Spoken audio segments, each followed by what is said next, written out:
Welcome back to my mental health and crime channel. My name is Huda London.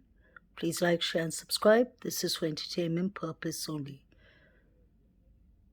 The girl on the left is Kaylee Goncalves, his best friend. They were supposed to move to Austin together. Unfortunately, the four victims, his life was cut too short. Justice for the victims. I'm Riley. I was really good friends with Kaylee. Anyways, yeah. Anyone who knew Kaylee would tell you the same thing. To know her was to love her. Her love for life and everyone in it was so inspiring. She made it a priority to make everyone feel so important and so loved, which is such a very rare and beautiful trait. I found a quote that reminds me of her. She embodied her own sunshine, and that's when her skies became limitless.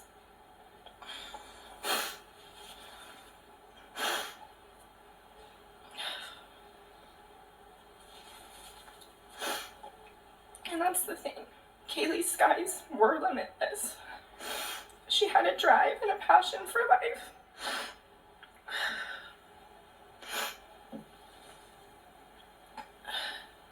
That everyone looked up to.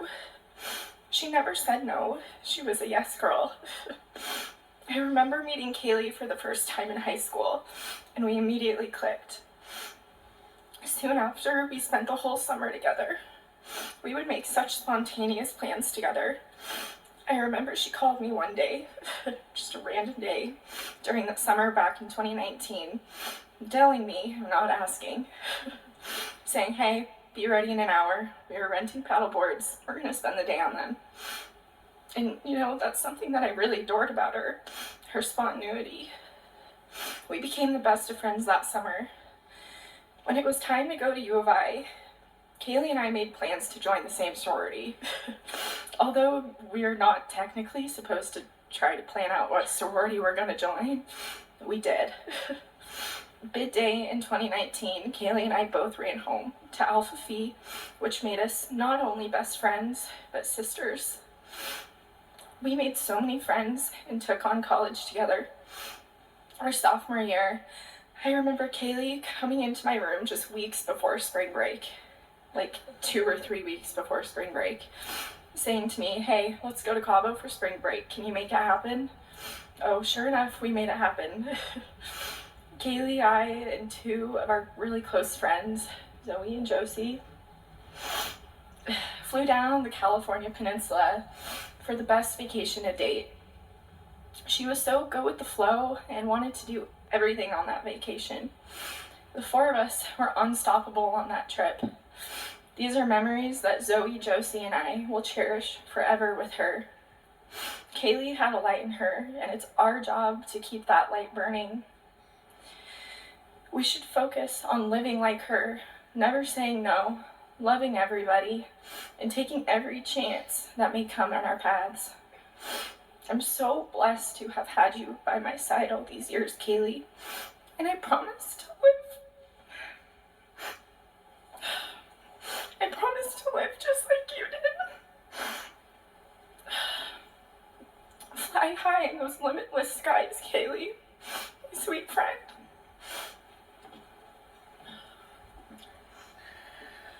Hi, I'm Jordan. I was one of Kaylee's close friends.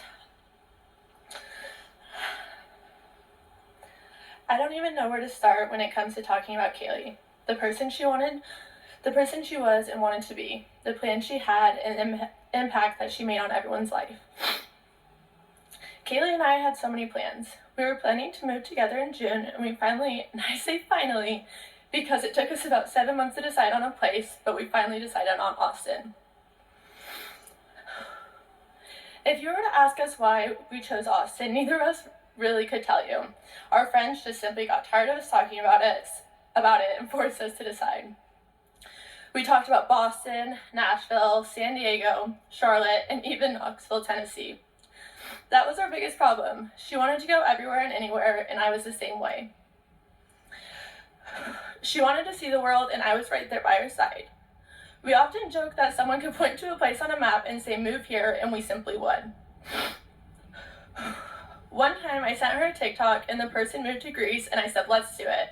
And she said with complete seriousness, "Well, I'm down." Kaylee and I shared something special, a need to experience life to the fullest. We told each other time and time again that wherever we ended up, as long as we are together, we will have the best time, and I know that stays true. That was the thing about Kaylee. She lived life, and not in the sense that we were living every day. She truly 100% lived life to the fullest. And for that, I am so honored and proud to have been a part of her life. Anything, and I mean anything we would do, she would turn into an adventure, a memory, a time where we laughed and nothing else in the world mattered. Something that we would have fun doing, even if it was going to Walmart to get a bottle of wine. We would have a blast doing it. I have a lot of favorite times and memories with Kaylee that it's hard to narrow down. I mean, we studied for our praxis for months together, and it was the most miserable time, but also one of my most favorite times to look back on. If I had to pick one of my most cherished memories we have, it is the itinerary we made. So it was the week before finals, and me, her, and the other member of our trio, Cass, had so much to do, and we all decided to study day and night during the week to finish everything we had to do the following week. I mean, we did everything. We were even emailing our professors asking if we could do assignments and tests early. We grinded, and somehow the three of us finished and had all of finals week free, so we made the most of it. We sat down one night and planned every day out, and sure enough, followed through with it all. It was jam-packed with plans, but we didn't want to miss out on anything, and we wanted to create memories and live our last finals week in Moscow all together as best as we could. That's the kind of person Kaylee was. She wasn't letting life go by. She was living life to the fullest. Kaylee was a very special person.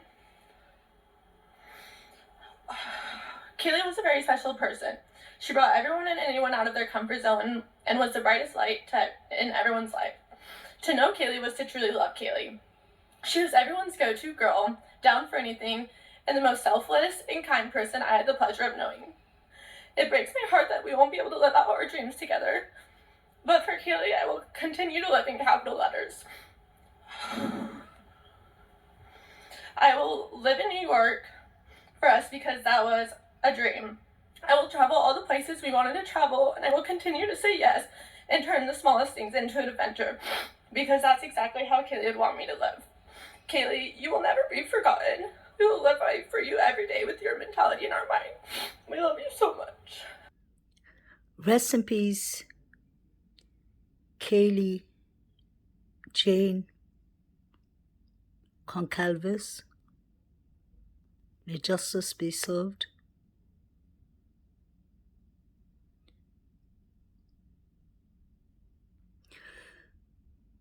Could this murders have taken place on that specific day because Kaylee Goncalves was moving? She was moving to Austin, Texas, and she was going to take her dog Murphy with her. Kaylee allegedly came back that day to say bye to her friends, and I remember her family saying that she was proud that she got herself a new car, a Land Rover, so she wanted to show her friends. She came back actually to say goodbye. That is heartbreaking. 4 young victims lost their life in a very horrific manner. Justice has to be served for these poor victims, but it's important that the right person or the right people are held accountable for this crime.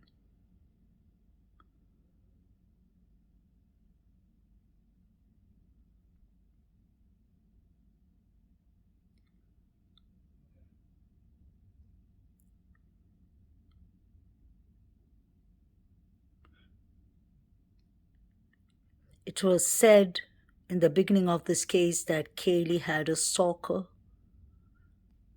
The police did not debunk it, but they said they were looking into it.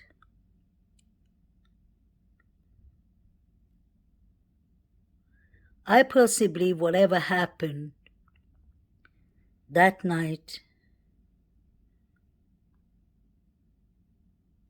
started at the corner club, because most of the people you see in the grub truck video were in the corner club, or some of them at least, like Joe. He said himself that he was in the corner club and that Maddie and Kaylee were having a good time. May they rest in peace. He said that Maddie was intoxicated. This is my personal opinion only. For me, it shows that people were eyeing them that night, was watching them. And we clearly saw that, yes, Maddie was a bit intoxicated. But for somebody to be following how intoxicated you are or how sober you are, obviously could be because it's obvious that you're intoxicated. But for Joe to have been mentioning it many times doesn't seem very right to me. People were all eyeing these two girls at the food truck club.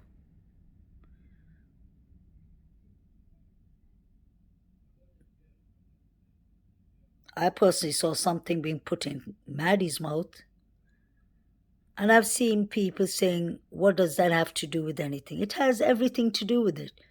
Because unfortunately, 1 hour, 2 hours later, these 4 young, beautiful souls are gone. Tough questions has to be asked. Nobody likes to ask those questions, but if you don't ask the right questions, we won't get the answer. We may never get the answer. But we want whoever was involved to go down.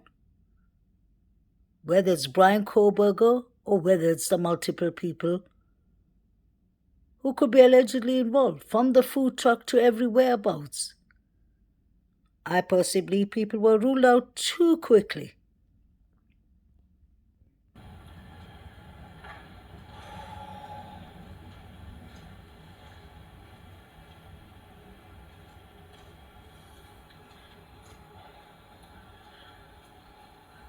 I want to thank you guys all for coming here today. This is the Goncalves family. We got Jack up here, and I want to thank Xana's family for putting this together. I didn't have to pick up the phone. I didn't have to write an email. I didn't have to do anything. And I know that an event like this large with all these things took a lot of people, and they volunteered their time. And we want to thank who you know if you were a part of this. I can't say everyone by name, but I want to thank you.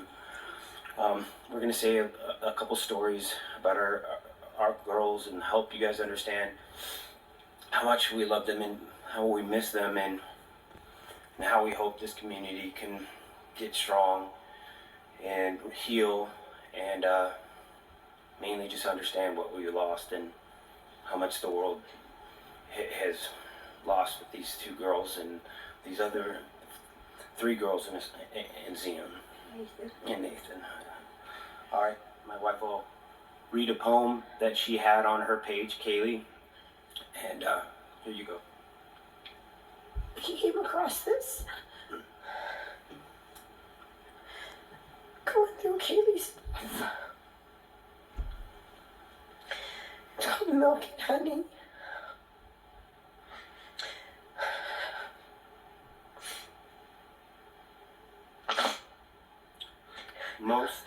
Most important is love. Like it's the only thing you know how. At the end of the day, all of this means nothing. This page, where we're sitting, your degree, your job, the money, nothing even matters except love and human connection. you, who you love, and how deeply you love them, how you touch the people around you, and how much you give them. Reflections give me. Kaylee was our middle child out of 5. She was always competitive. She was smack dab middle, so Stephen and Olivia were a little bit older. And Aubrey were a little bit younger, so she kind of had to figure out where to fit in, and she definitely did. There was never a day that she didn't want to race her brother because she was just determined that girls were faster than boys, or that she didn't want to go bug her little sisters and make sure they knew that she was older and they were the little sisters. Kaylee is a huge part of our family. The dynamics of our family will never be the same. We know this is God's will. It's hard to accept.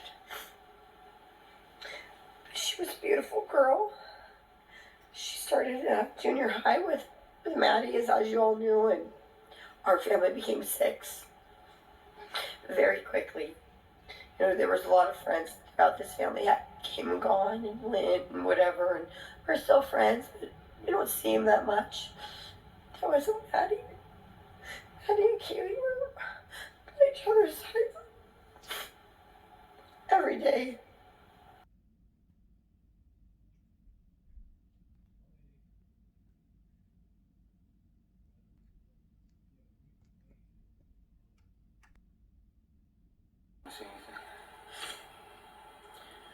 We're going to share just a little bit of a story so you could understand how Kaylee was. My father, who also passed away this year, he's that guy that sits in the lazy boy chair and has the controller and owns the room. Well, when he wasn't looking, he'd go probably get himself a beer or something, and Kaylee would grab his controller and pull the batteries out of it and go hide them. Like 2 years old, like 2 or 3 years old. She was 2 years, 3 years old. My dad would rant and rave that somebody was hiding the batteries, and we just thought he was kind of losing his mind. Because it was happened like 4 or 5 different times, and Kaylee would just sit on the couch with a big grin on her face and just watch what my dad would do and how upset he would get. And I believe that's around the time that my dad named her K-Bug. Bug us. Because she bugs everyone. And it stuck because it was appropriate. She wasn't perfect. She was our little girl. She was ornery, and we loved her for that. It was okay that was her signature, and nobody tried to change her. Another thing, similar to the battery story, back in the day when we had cordless phones, 3 or 4 throughout your house, going to my sister's, her favorite thing to do was to throw them in the toilet. So she would tell me, Christy, Kaylee threw the phones in the toilet again. I'm like, I'm sorry, sissy. I'm sorry. Can we dry it out? Is it done? Was it clean water? I don't know how many phones I had to replace because for whatever reason, she would throw those cordless phones in the toilet. All right. That's everything. Is that Olivia? You want to say something? Oh gosh, so I don't even know if I need this mic. I have a loud voice. I apologize. I'm Haley's older sister, and I mean, everyone's kind of said it. She was kind of a pain in our butts, but she was our pain in the butt, and we loved her. But one story that I, for whatever reason, thought about when I walked up here, and I haven't thought about in a long time, was one time my sister came to me and she said, Olivia, I think I got something stuck up my nose. And I said, whatever, what do you mean you have something stuck up your nose? She said, I feel like there's something stuck up there. So I go and I press on her nose, and there's a really hard lump in there. So I'm like, we're going to have to go talk to Mom. This is serious. So we take her up to Mom, and Sure enough, she had a bead stuck up there. So we wind up going over to our aunt's house, Aunt Tammy, to kind of try to fish out this bead. And eventually we get it out and we ask her, we say, Kaylee, how did you get that bead up your nose? And she goes, I don't know. It must have popped up there when I fell off the bed. And I don't know why I thought of that story. I don't know what it says about her, but that was one of my favorite stories of Kaylee. She was a turd. That's what it means. So, along the lines of her poem, I just want to tell everyone, if you can learn from our disaster that we're all working through together, you really have to just take care of each other. You got to reach out and hug people, make yourself uncomfortable, and just be part of the healing and take advantage of every opportunity that you can tell your child that you love them. And don't let them walk out that door without giving them a hug, even if they're annoyed and they don't want you and you're embarrassing. Just say, I'll hug you longer if you just don't get this over with. So if that's, it's going to take that. If this community is going to help us, we all know that we can't do it alone. And I thank you guys all for here and starting that process right here in our own little community. Thank you guys.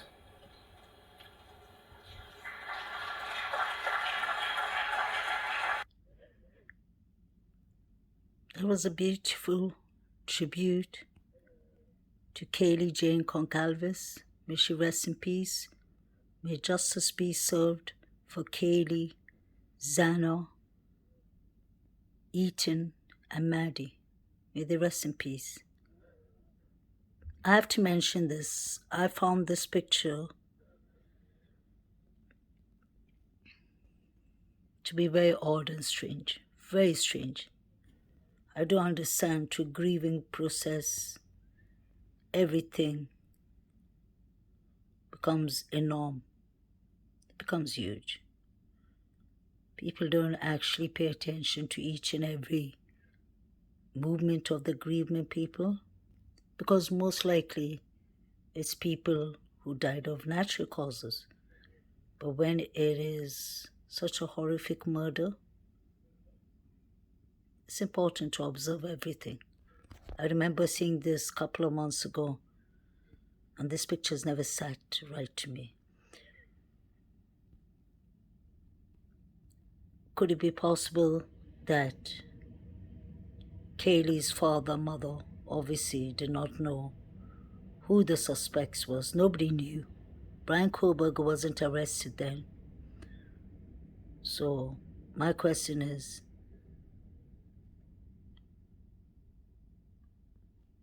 why was Jack D ruled out later on? John Showalter was ruled out before him, and so was many other people. The Uber driver who drove the girls home. But Jack, it took Jack a long time to be ruled out. And that is facts. You can watch it on the CNN clip with Kaylee, his mother, father, brother, and sister. Even when they were asked the question if Jack was ruled out, you could see a bit of hesitation with the brother and the father. I think it's a very sensitive subject to them. But could it be possible that they're upset? Maybe the father is wondering, why did my daughter call you 7 times and my other daughter, Maddie, called you thrice? They called you 10 times on the whole. Why does Jack D allegedly say he was sleeping? Wasn't he at the corner club? Kaylee and Maddie came to the grub truck Twitch video, that whole scene over there.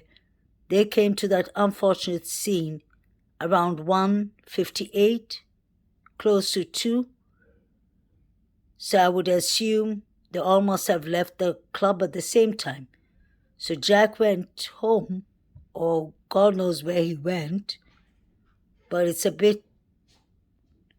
coincidence that he fell asleep so soon on a Saturday night. Obviously he could have.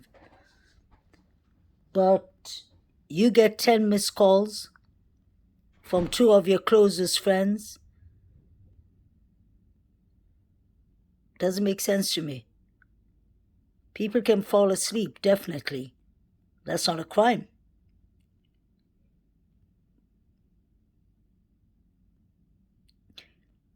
They say looks can say 1,000 words.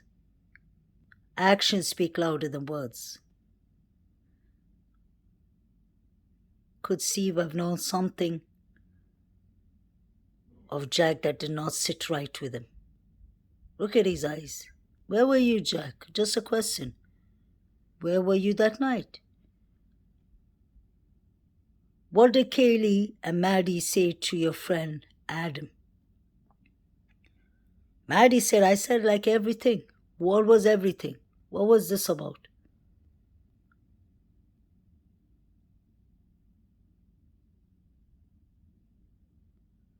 John Showalter, Jack D, Adam, Joe, the guy from the food truck with the Coca-Cola can in his hand, all of those people and many of the others were in the corner club.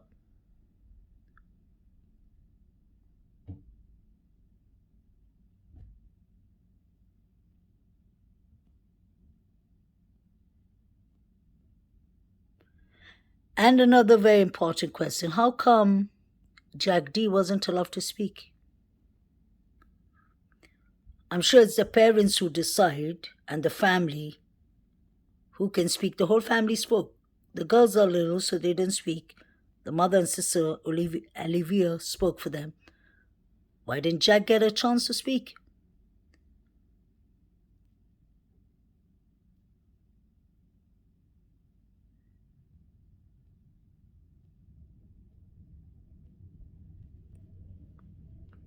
University of Idaho students. One of the victim's ex-boyfriends named Jack has found himself under the microscope, but the victim's family says he has absolutely nothing to do with the gruesome slayings. The family of slain college student Kaylee Goncalves is coming to the defense of her ex-boyfriend.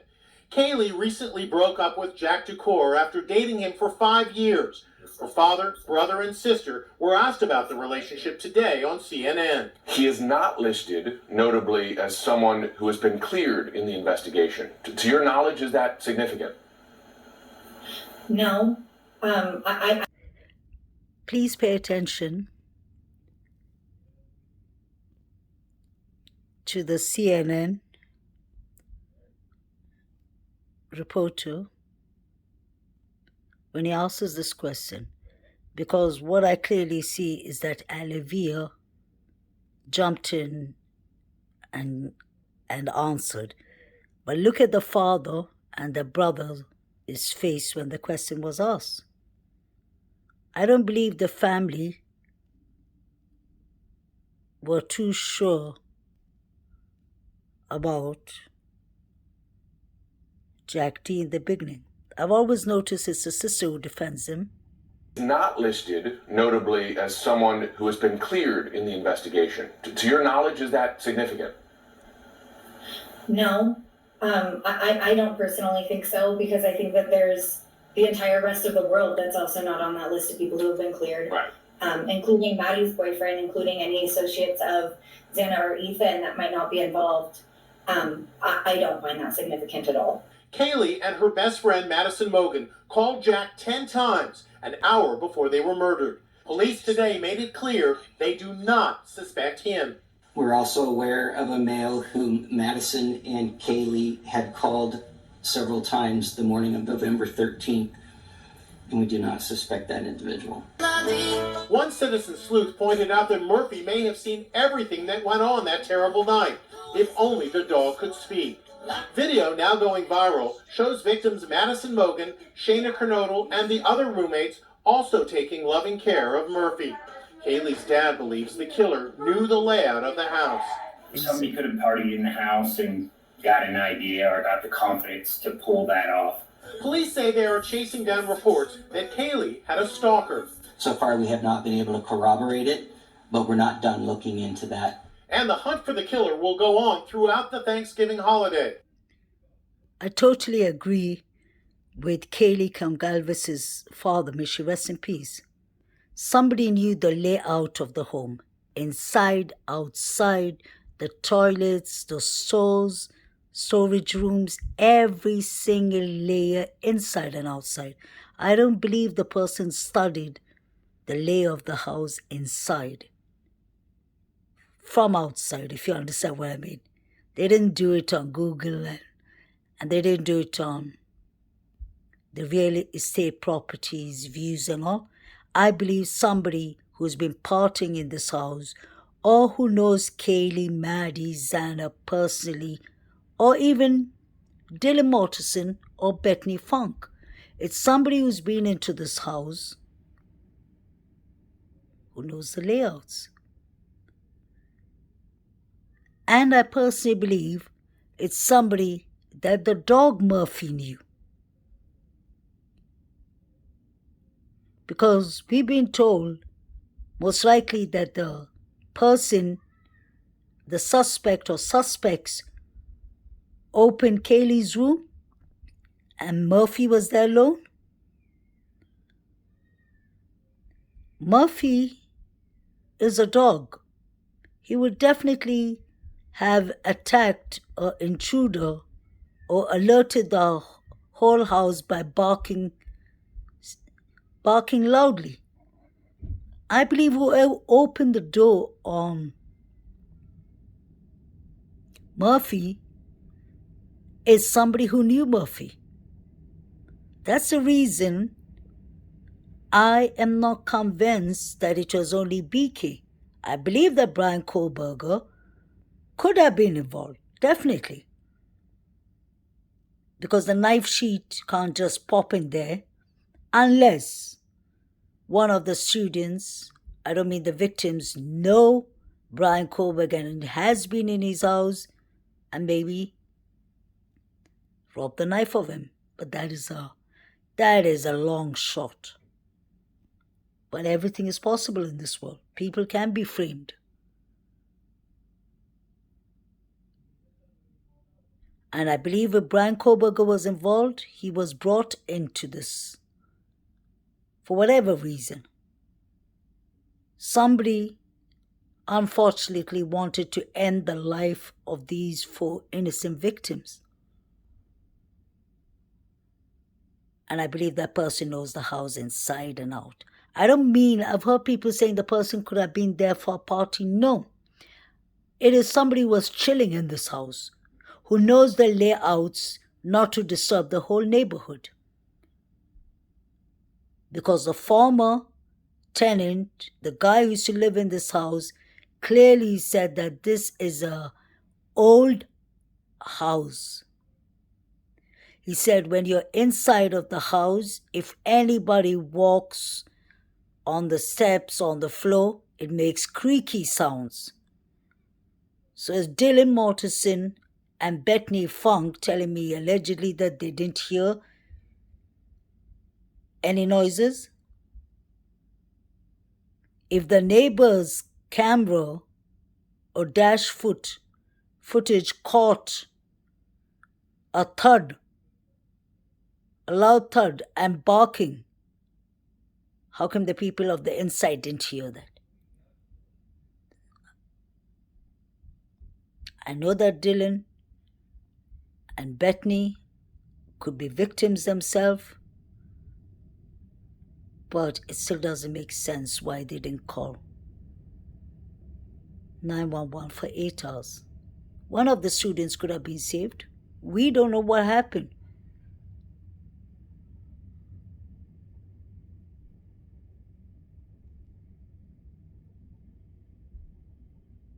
The only description that allegedly Dylan Mortensen had was it was a guy with a mask, so that she wouldn't have to allegedly give more descriptions. If somebody's with a mask, you can hardly see. If it's dark, obviously you can't see.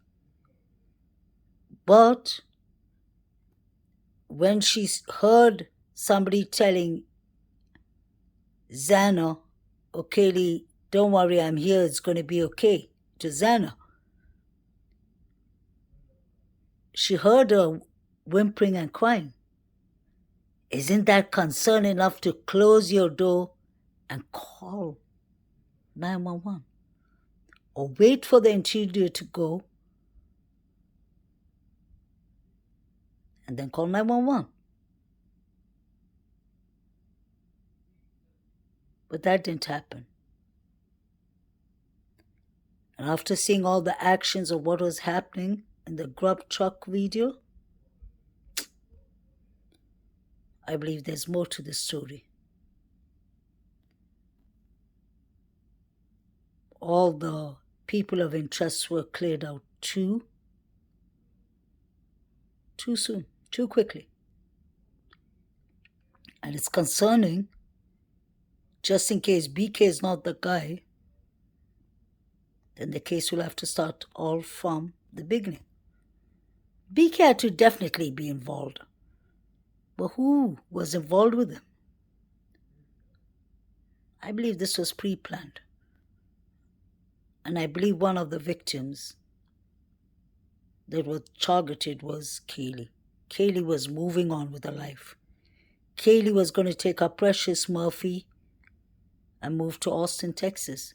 She was going to Europe for a year to do sightseeing and all, which she definitely, may she rest in peace, deserved. She worked hard for that. But somebody didn't want to see Kaylee go.